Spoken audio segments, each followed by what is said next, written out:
Аларыңыз насылдым. Сәлем, қымбатты көрермендерім. Қалайсыздар, неғылатсыздар?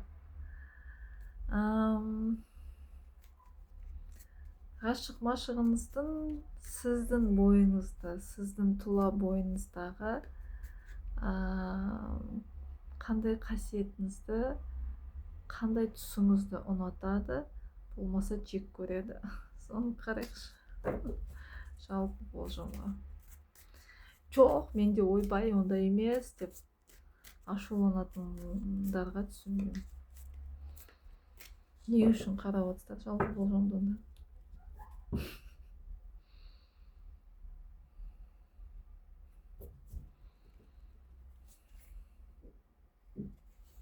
Өте көңілді жан екенсіз.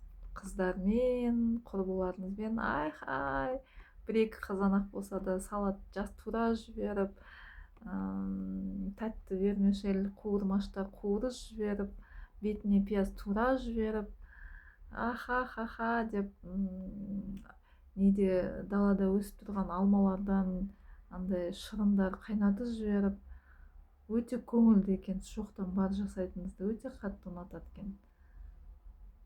Қандай ауа райы болмасын, қандай қиындықтар болмасын, берілмейтініңізге, сынбайтыныңызға, майыспайтыныңызға, әрқашан көңілді жүретініңізді ұнатады екен. Ақ шіркін. Жүрген жеріңіз той, мереке, ха-ха, ой деймін.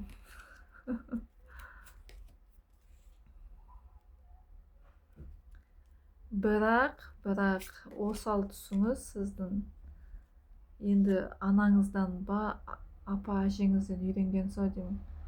Сізге сол көңіліңізге бір қаяу, бір кірбің, бір шаң жуылтып, саусағының ұшы тиіп кетсе, енді бұл жерде шаң шығартып, бұл жерде бүкіл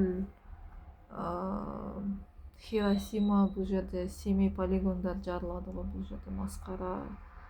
Бұл жер енді сізге бүйтіп саусағыңыз ұшы түгілі, сізге саусақ шошатпайық түгілі, сізге анау кетеді ғой жаңағындай пиғылдар, бірдеме деп, бұл жерге сізге жақындаудың қажеті жоқ. Бүкіл иттердің бәрін басына қаптатып, енді бұл жерде енді масқара екен. Сол тұсыңыз кішкене қорқытады екен бұл жігітті. Сондықтан егер көңілді болып жүрсеңіз, ашуыңызға тисе, енді қатты кетпеңіз. Әрине өзіңіз шешесіз, бірақ қыз баласы сондай қыздай нәзік болыңыздар.